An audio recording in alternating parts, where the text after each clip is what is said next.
Hello friend, कैसे हैं आप लोग। आई होप कि आप लोग अच्छे से होंगे।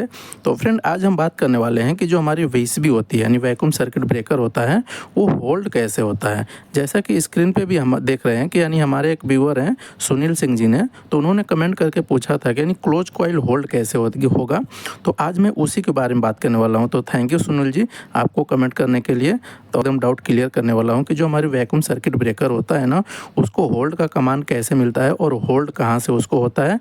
और मैं आपको पूरा एकदम डाउट क्लियर करने वाला हूँ कि जो आपकी वैक्यूम सर्किट ब्रेकर होता है ना, वो उसको होल्ड कहाँ से मिलता है। तो फ्रेंड, सबसे पहले मैं क्या करता हूँ ना कि उसके लिए एक सर्किट यानी जो हमारी क्लोजिंग कॉइल की सर्किट रहती है ना, जो वैक्यूम सर्किट ब्रेकर में क्लोजिंग कॉइल की सर्किट रहती है, उसको मैं बना लेता हूँ ताकि बिल्कुल एकदम उसको आसानी से समझाने में बिल्कुल एकदम दिक्कत ना हो और आपको भी समझ में आ जाए। और इधर से ये फ्यूज हो गया, तो इसका हम नाम दे देते हैं F1 और इसका नाम हम दे देते हैं F2। ठीक है। तो फ्रेंड, हम ये क्लोजिंग कॉइल का जो हमारी वैक्यूम सर्किट ब्रेकर होता है, उसका क्लोजिंग कॉइल का हमने सर्किट बिल्कुल बना के एकदम कंप्लीट कर दिया है सुनील जी, आपको समझाने के लिए, आपको समझने के लिए। तो फ्रेंड, ये जो क्लोजिंग कॉइल होता है ना, कोई भी वैक्यूम सर्किट ब्रेकर होता है उसमें एक ट्रिपिंग कॉइल लगी रहती है, क्लोजिंग कॉइल लगी रहती है। तो यहाँ पे क्लोजिंग कॉइल के बारे में उन्होंने पूछा है कि यानी क्लोजिंग कॉइल होल्ड कैसे होती है। तो देखिए, क्लोजिंग कॉइल को सबसे पहले समझने के लिए ये सर्किट डायग्राम आपको समझना बहुत ज़रूरी होता है, तभी आप जाके समझ पाएंगे कि यानी जो आपका ब्रेकर होता है, क्लोज कमांड कहाँ से मिलता है, यानी उसको क्लोज का कमांड कहाँ से, अरे क्लोजिंग होल्ड कैसे होता है तब जबकि आपका ब्रेकर तो चलता रहता है बिल्कुल। ठीक है। तो देखिए, सबसे पहले आप जब समझिए कि जो हमारा वैक्यूम सर्किट ब्रेकर रहता है ना, उसको क्लोजिंग कॉइल के लिए जो वोल्टेज की ज़रूरत पड़ती है, तो यहाँ पे हम generally 110 volt DC supply apply किया जाता है। जनरली रिक्वायरमेंट पे डिपेंड करता है कि ये एसी आप इस्तेमाल कर रहे हैं कि डीसी इस्तेमाल कर रहे हैं। अक्सर ये 110 डीसी रहता है, तो यहाँ पे समझिए। ठीक है। तो J1 क्या है, पॉजिटिव हो गया, J2 हमारा निगेटिव हो गया, और इसको कंट्रोल करने के लिए फ्यूज लगा हुआ है। फ्यूज की जगह पे MCB रह सकता है, बस आपको मैं समझाने के लिए यानी लगाया हुआ हूँ। ठीक है। तो देखिए, न्यूट्रल को मैंने आपको यहाँ पे डायरेक्ट मैंने समझा दिया कि नहीं, न्यूट्रल को हमने नीला कलर से दिखाया हुआ है और ये इसको डायरेक्ट इधर से समझिए। तो ये न्यूट्रल हो गया, और जो भी हमको कंट्रोल करना रहता है पावर वायरिंग, यानी पावर को, यानी जो हमारा पॉजिटिव वायर पॉजिटिव रहता है, पॉजिटिव को ही हमको कंट्रोल करना रहता है। ठीक है। तो देखिए, ये हमारी 110 DC वोल्ट आ गई, और यहाँ से हमने क्या किया, फ्यूज हमारा ऑन है, और ये हमारा क्या है, सेलेक्टर स्विच है। ये लोकल और रिमोट का सेलेक्टर स्विच होता है, यानी सेलेक्टर स्विच होता है। तो एक साइड लोकल रहता है, एक साइड रिमोट रहता है। ठीक है। तभी हम लोकल को समझ लेते हैं, अभी हम लोकल को समझ लेते हैं, रिमोट का बिल्कुल सिंपल होता है।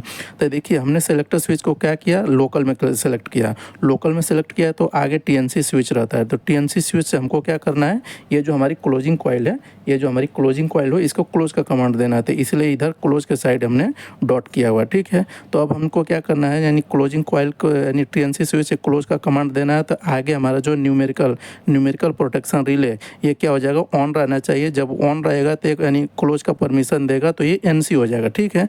तो अभी ये NC हो गया, NC हो गया हमारा 86, यानी मास्टर ट्रिप रिले, ट्रिप नहीं रहनी चाहिए। ठीक है। और हमारा इमरजेंसी पुश बटन है, इमरजेंसी पुश बटन लगा नहीं रहना चाहिए, यानी बिल्कुल यानी जो हमारे पैनल का इमरजेंसी पुश बटन है नहीं लगा रहना चाहिए। और ये हम एक इंटरलॉक लिया हुआ है डोर से। ठीक है। ये हमारे यहाँ का मैं बता रहा हूँ आपको, आपके यहाँ का जैसा होगा उसको उसके अनुसार आप समझ सकते हैं। तो यहाँ पे देखिए 98D, ये क्या है, केबल चैम्बर का डोर रहता है ना, जब तक डोर बंद नहीं होगा तब तक आपका VCB ब्रेकर ऑन नहीं होगा, तो इसलिए इसका यानी इंटरलॉक लिया हुआ है। तो जब डोर ऑन रहेगा ना, तो ये NC हो जाएगा। ठीक है। ये NC हो जाएगा, तो NC हो जाएगा तो आगे पावर बढ़ेगा, आगे पावर आएगा, ये फ्यूचर इंटरलॉक के लिए, यानी ये दोनों, यानी ये लिया हुआ है, तो यहाँ पे ये दोनों कनेक्टेड रहना चाहिए। ठीक है। ये भी कनेक्टेड रहना चाहिए, ये भी कनेक्टेड रहना चाहिए, और यहाँ से आगे पावर आएगा यहाँ तक। ठीक है। और यहाँ पे देखिए, ये जो हम इसके पैरेलल में ये जो वैक्यूम सर्किट ब्रेकर है ना, वैक्यूम सर्किट ब्रेकर के लिए जो क्लोजिंग कॉइल इस्तेमाल किया हुआ है, इसके पैरेलल में 94 यानी R94 यानी एंटी पंपिंग रिले इस्तेमाल किया हुआ। ठीक है। तो इसका NC यानी इसका NC इस्तेमाल किया हुआ है। और यहाँ पे ये देखिए, जो डबल जेड है, डबल जेड क्या है, स्प्रिंग चार्जिंग का है, स्प्रिंग चार्जिंग का यानी है। तो जब स्प्रिंग चार्जिंग हो जाएगा, स्प्रिंग चार्ज हो जाएगा मोटर से, जब आपकी स्प्रिंग चार्ज हो जाएगी तो ये NC हो जाएगा, तो यानी क्लोज हो गया। ठीक है। ये क्लोज हो गया। और ये जो दिख रहा है आपको 52A यानी 52A, ये क्या होता है, ये जो क्लोजिंग कॉइल VCB का ऑक्सिलरी कॉन्टैक्ट होता है, ये जो ऑक्सिलरी कॉन्टैक्ट होता है उसका NC इस्तेमाल किया जाता है। ठीक है। यहाँ तक तो आपको समझ में आ गया। अब आपको देखिए ये लिमिट स्विच रहता है, लिमिट स्विच दो रहता है, एक टेस्ट के लिए लिमिट स्विच रहता है, एक सर्विस के लिए लिमिट स्विच रहता है। तो अभी आपको सर्विस में ले लेना है, ठीक है। जैसे आप ब्रेकर को सर्विस में लेंगे तो ये लिमिट स्विच जो है, लिमिट स्विच पूरा इससे कनेक्ट हो जाएगा, यानी इससे ये जो है हो जाएगा, ठीक है। तो यहाँ से देखिए न्यूट्रल आ रहा है, न्यूट्रल आ रहा है, आपका ब्रेकर सर्विस मोड में आया हुआ है, तो ये लिमिट स्विच कनेक्ट हो गया है। अब आपको क्या करना है, क्लोज का कमांड देना है। टीएनसी स्विच से आपको क्या करना है, क्लोज का कमांड देना है, जो कि ये आपको पूरा फिलफुल होना चाहिए, ठीक है। जैसे ही आप ब्रेकर को क्लोज का कमांड देंगे ना, जैसे ही आप ब्रेकर को क्लोज का कमांड देंगे तो एक क्लोजिंग कॉइल आपकी जो है ना इनर्जाइज हो जाएगी और आपका ब्रेकर ऑन हो जाएगा। आपका ब्रेकर ऑन हो जाएगा तो देखिए आपको जैसे ये वाली क्लोजिंग कॉइल इनर्जाइज हो गई ना, तो इसका एनसी इस्तेमाल किया हुआ है, तो ये क्या हो जाएगा, एनओ हो जाएगा, ये भी एनओ हो जाएगा। और ये जो है, ये जो रिले है ना, ये एंटी पंपिंग रिले, इसका एनसी इस्तेमाल किया हुआ है, तो ये भी एनओ हो जाएगा। तो यानी ये जो है, यानी एपीआर प्लस ये 52A दोनों मिल के क्या करेगा, इसका पावर कट कर देगा। ये जो क्लोजिंग कॉइल है इसका पावर कट कर देगा। सुनील जी, जो क्लोज कॉइल होता है ना, जो वैक्यूम सर्किट ब्रेकर का क्लोज कॉइल होता है ना, सिर्फ लैच को रिलीज करता है। ये जो मैकेनिकल लैच होता है ना, मैकेनिकल लैच होता है उसको रिलीज करता है, यानी लैच को रिलीज करता है न। ये इसको जो है ना होल्डिंग से कोई लेना देना नहीं रहता है। ये जो हमारा होल्डिंग है, यानी होल्डिंग का काम क्या करता है, मैकेनिकल लैच करता है। ये कॉइल हमारी नहीं करती है, ये कॉइल हमारी नहीं करती है। मैकेनिकल यानी जो होल्डिंग का काम करता है ना, मैकेनिकल लैच रहता है। आप देखेंगे, यानी जो स्क्रीन पे एक क्लोजिंग कॉइल का डायग्राम इमेज देख रहे हैं, उसमें देखिए एक ऊपर से प्लंजर लगा हुआ है और एक क्लोजिंग कॉइल का ये डायग्राम इमेज है, ठीक है। तो अब आप समझिए कि यानी क्लोजिंग कॉइल के लिए जब पावर देते हैं ना, तो क्या क्या इसके अंदर होता है, ठीक है। तो जब आप क्या करते हैं, ये टीएनसी स्विच से डीसी सप्लाई इसको क्लोजिंग कॉइल के लिए देते हैं, ठीक है। क्लोजिंग कॉइल में देते हैं तो एक कॉइल जो होती है मैग्नेटाइजिंग होती है। एक जो कॉइल है ना मैग्नेटाइज हो जाती है, यानी फेज इधर से मिल रहा है, न्यूट्रल इधर से मिल रहा है, फेज इधर से मिल रहा है, तो ये क्या हो गया, मैग्नेटाइज हो गया। तो जो आपको जैसा कि इमेज पे दिख रहा है, जो हमारा क्लोजिंग कॉइल का इमेज है स्क्रीन पे जो दिख रहा है, तो ये जो मैग्नेटिक के कारण, यानी मैग्नेटाइजिंग के कारण इसके अंदर जो मैग्नेटिक प्लंजर है ना, ये जो प्लंजर है क्या होता है, अंदर की तरफ आता है, यानी अंदर की तरफ आता है। और जो प्लंजर क्या करता है, ट्रिगर को पुश करता है। एक ट्रिगर रहता है, उसको क्या करता है, पुश करता है, यानी पुश करता है। जैसे ट्रिगर क्या होता है, पुश होता है ना, तो जो मैकेनिकल लैच होता है ना, ये जो ऊपर आपको दिख रहा है, मैकेनिकल लैच क्या करता है, मैकेनिकल लैच को पूरा रिलीज कर देता है। ये जो ट्रिगर है, ट्रिगर क्या होता है, मैकेनिकल लैच को जो है ना पूरा रिलीज कर देता है। और जब हम मोटर को ऑन करने, यानी सर्विस में लेने से पहले, जब हमारी मोटर स्प्रिंग चार्ज होने के लिए जब हम मोटर को इस्तेमाल करते हैं, तो हम देखते हैं कि मोटर हमारा स्प्रिंग चार्ज हो गया है। तो जो चार्ज स्प्रिंग है ना, ब्रेकर को कॉन्टैक्ट को क्या होता है ना, ब्रेकर के कॉन्टैक्ट को बिल्कुल क्लोज कर देता है, यानी क्लोज कर देता है। तो ये होता है यानी इसका पूरा फंक्शन, ठीक है।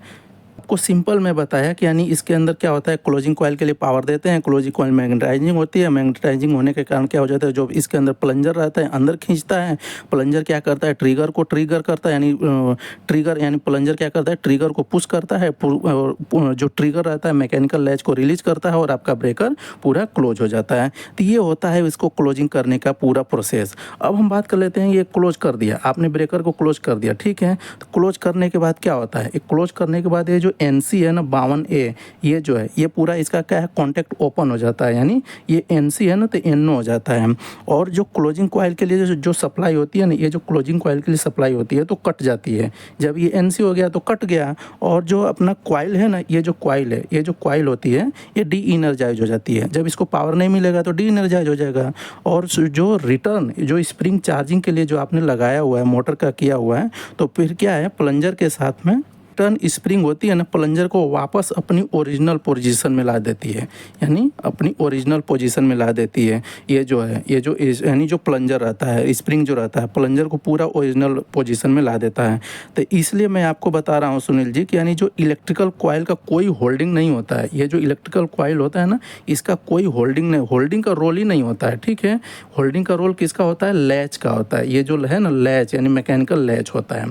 तो आई होप कि पूरा एकदम आपको क्लियर एकदम समझ में आ गया होगा। यदि इसमें आपको कुछ डाउट रह गया होगा तो आप हमें कमेंट कीजिएगा, उसको मैं आपको रिप्लाई करने का पूरा कोशिश करूँगा। तो फ्रेंड आपसे रिक्वेस्ट है कि यदि हमारे चैनल को पहली बार देख रहे हैं तो हमारे चैनल को सब्सक्राइब कर दीजिए, लाइक कर दीजिए और दोस्तों के साथ शेयर कर दीजिए। ऐसे ही मिलते हैं ऐसे इंटरेस्टिंग टॉपिक के साथ अगले वीडियो में। तब तक अपना ध्यान रखिए। Good bye.